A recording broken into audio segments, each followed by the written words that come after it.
Hey Hickok 45, today I'm glad you're with me because we're gonna look at the lever gun, the first successful lever gun, really, that started it all. The Henry, the 1860 Henry. It's not a thing of beauty or eye.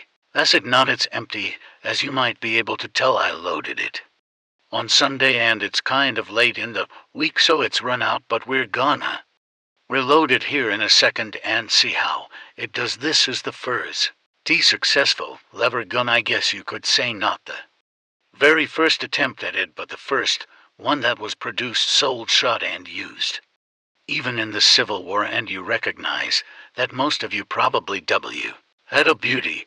This is a Uberti reproduction, of very accurate, reproduction of that thing, and original fires that rimfire 44.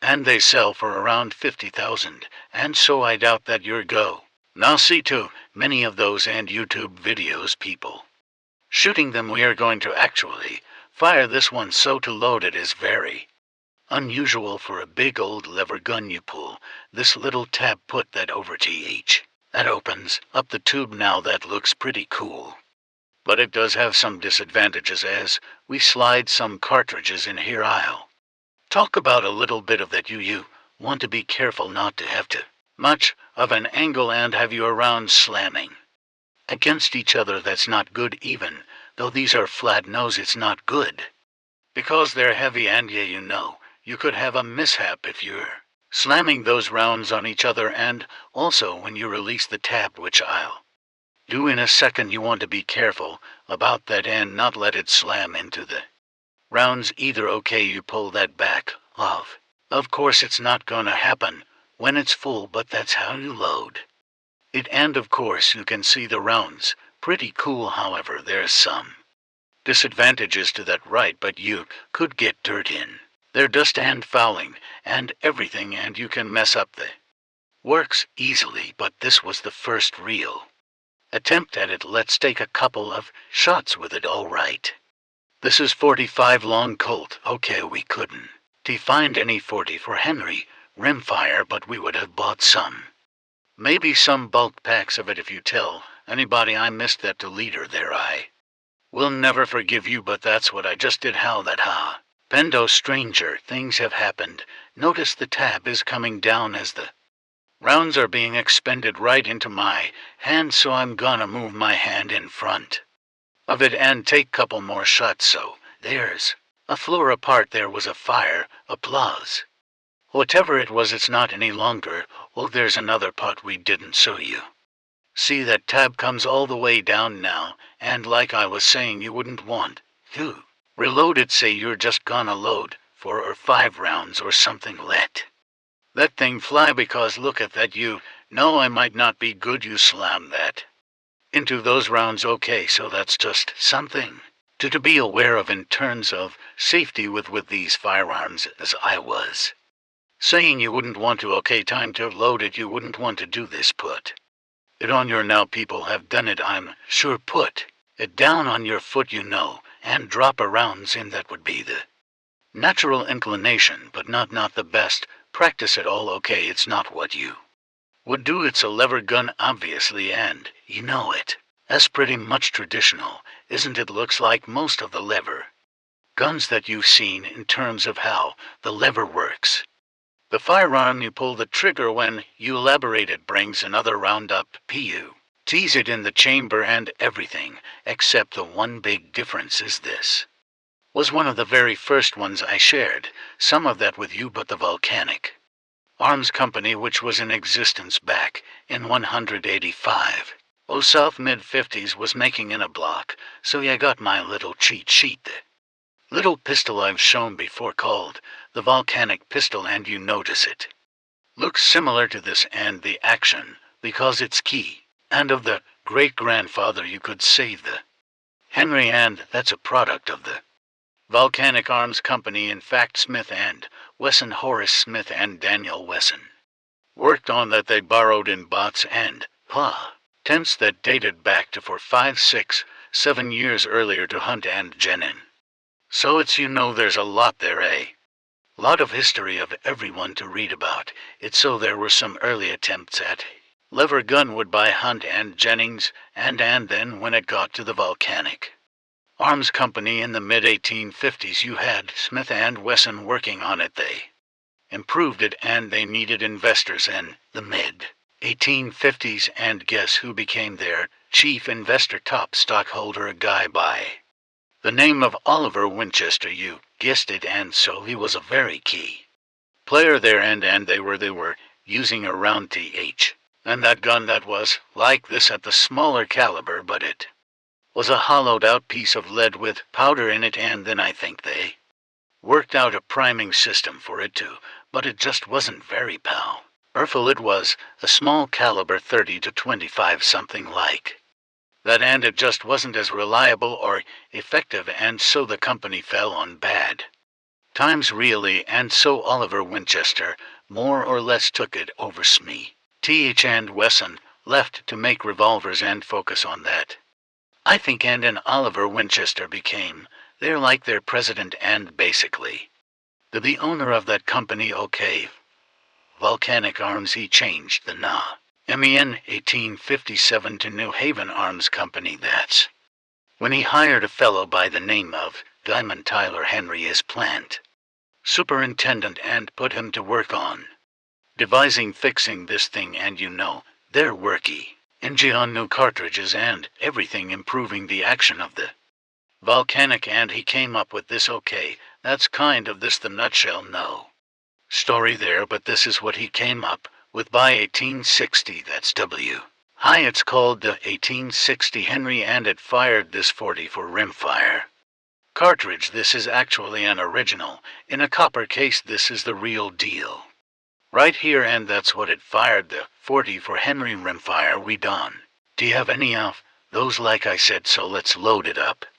And it was patented in 1860, as I said, but it really wasn't out there until really I think 1862, and then you'll get them produced the machinery together and to make them enough to get them on the market until 1862 in the military. The North bought around 2,000, I think, but from my reading only about 1,000 of those actually got into service, and most of the ones used during the Civil War were purchased with no private funds by the soldiers, and there were around 10 of them out there, and use especially on the northern side by the Federals, but it was a very desirable firearm to have, as you can imagine, because again, as I have pointed out before, 186062, if you had a handgun in them and Civil War, you were carrying probably a cap and ball pistol just like this 1860. This is an 1860 model Army, very, very popular. You loaded its percussion, had all this business to go through to load it from the front and everything.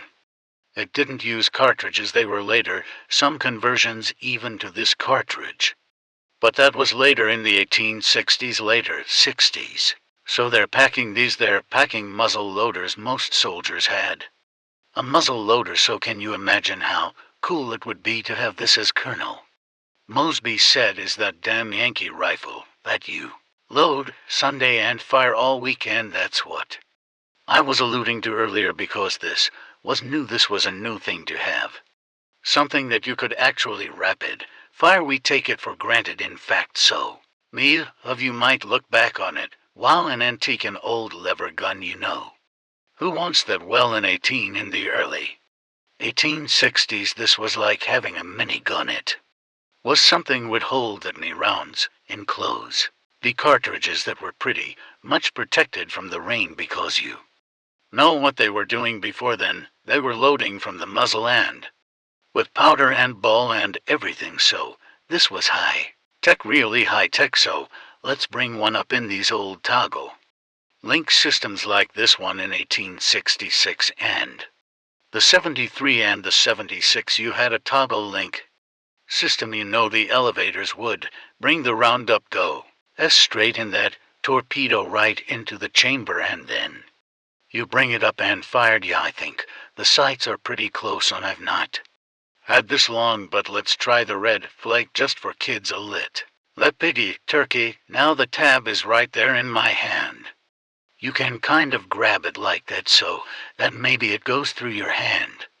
When I get really ambitious and try that, chicken, well, I'm not gonna wast. Heel on, plate on him, let's try it, let's try it. Caught a cinder block right here close, let's try a cinder block far away over. There actually the sight feels pretty good, I think, with just a little bit of shooting I could pick off chickens, without too much trouble. I don't see it. Really clearly I should probably shoot with my other eye, but hopefully you can kind of take yourself back into history and imagine what that was like to have a lever gun that would hold that many rounds, 14, 15 rounds of 44 and a cartridge. You don't have to worrying about it raining on it, and it would still work.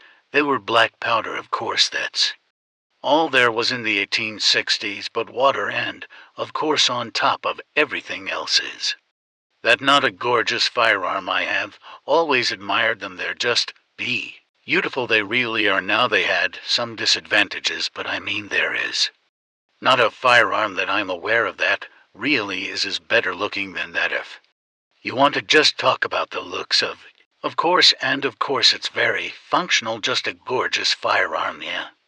It's sweet every time I have seen one in a movie. What are some movies? You'll see these in Silverado if you're familiar. Why? Teach that, or a Lonesome Dove. You'll see Henry action because it's just was very, very, very popular. Now negatives.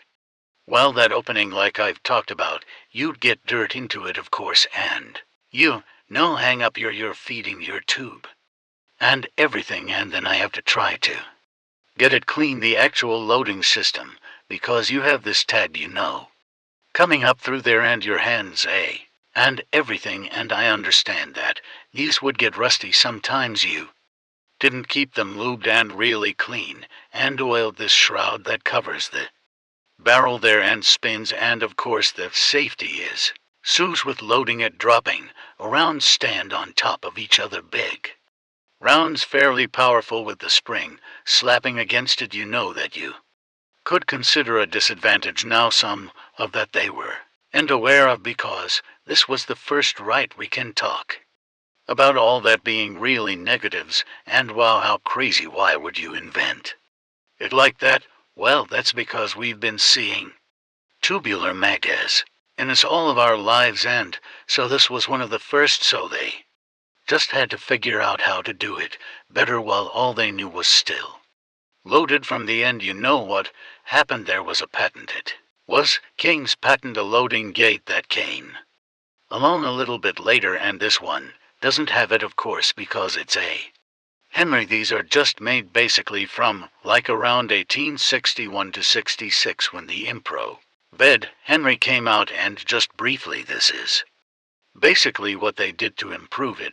You got your loading gate so you get top off the magazine anytime you want, just like all lever guns since then, right? Why? Well, have your enclosed tube so you don't have that issue of getting dirt into the magazine, and you do away all this business at the end of the barrel, and that happened to swivel around, and there's all that is eliminated because you just put one round in at a time, and you got pressure from the spring, and you've got your forearm here.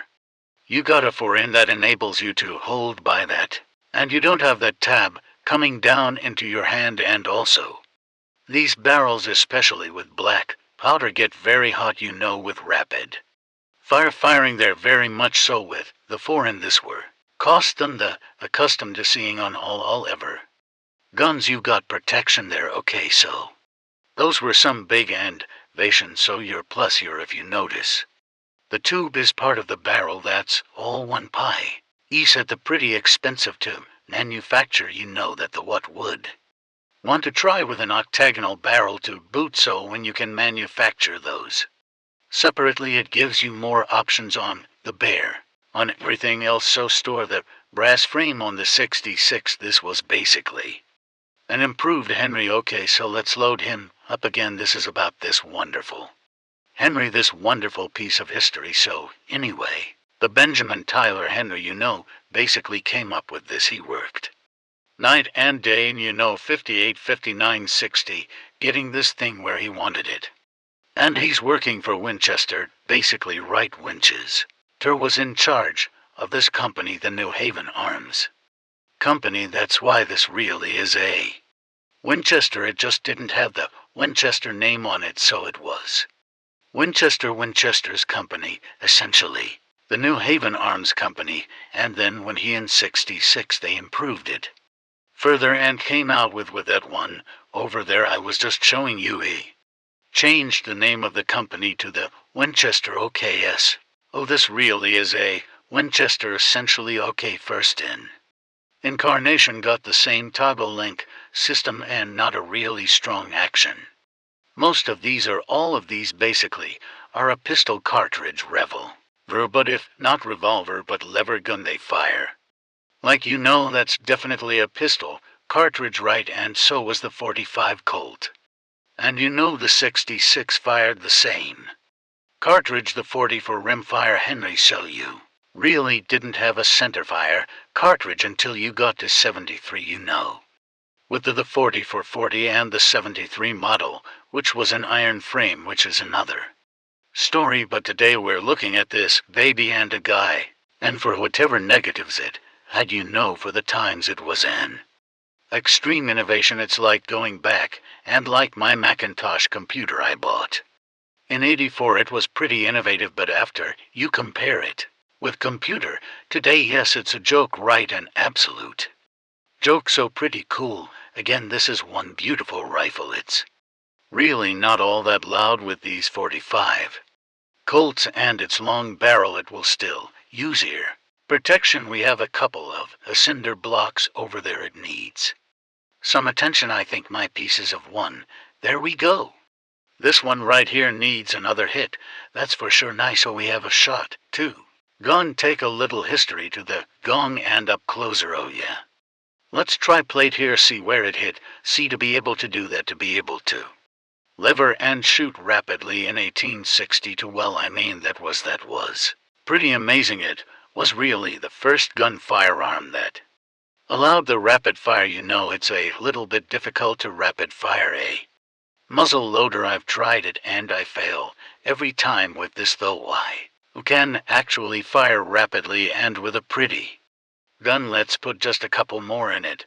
We won't keep you too late, but I wanted to just shoot a couple more times. It's a beautiful piece of hardware. So we pull this up again. We try to let gravity be our friend, but we don't want too much gravity. All right, not too much. Now again, this was guys in the Civil War, of course, love to have this. They get their dis on it with ample ammunition, and of course the question always comes up is, why did in the military really go to this kind of firearm? And again, the lever was one of the reasons that military brass felt like it was too fragile. They say that about a lot of lever guns, and then the difficult shoot from a prone position with the lever, and any other reason they could think of it was used.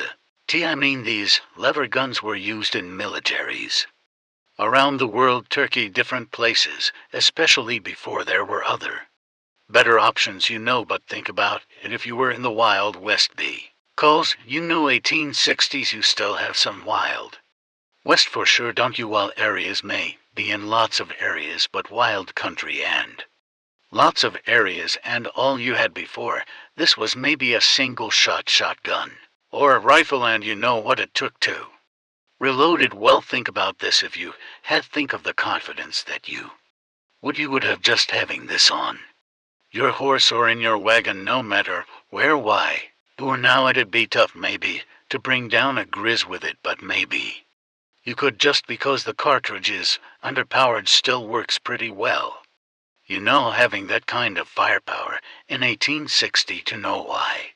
Or fighting in the Civil War, or I don't know, you're being attacked by anybody, any kind of bad guys that want to do harm to you. I would have loved to had this in the early 1860s, and then ours in 66, the model 1866.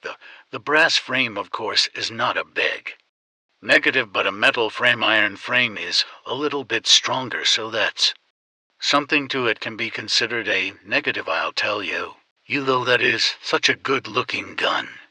That's one of the attractions, you know. To this firearm is that beautiful brass frame, at least for us folks living in 2013, right? Just a beautiful, beautiful firearm, the Henry rifle again, not to be confused with the modern company, the Henry, etiquettes with the Henry repeating. Rifle company that makes really fine firearms, and they sell a lot of those, too. And people are really happy with them. We've done a video with them. This is a Benjamin Tyler Henry, came up with this for the most part and perfected it in 1860, at least, patented in 1860, and so this is the real Henry, and at least a reproduction of it, remembered, fired 40 for rimfire, not available today. So if you feel like you have to have one of these, don't go looking for an original. If you want to fire it, okay, now you have a large bank account and you don't care about firing it, then you can find them. But this is a very interesting piece of history to me. It's one of my favorite firearms. It's one of the most gorgeous firearms out there, and I'm glad to have one at the compound and be able to bring it to you. The Henry rifle 1860. Oh, what a gorgeous firearm. Life is good.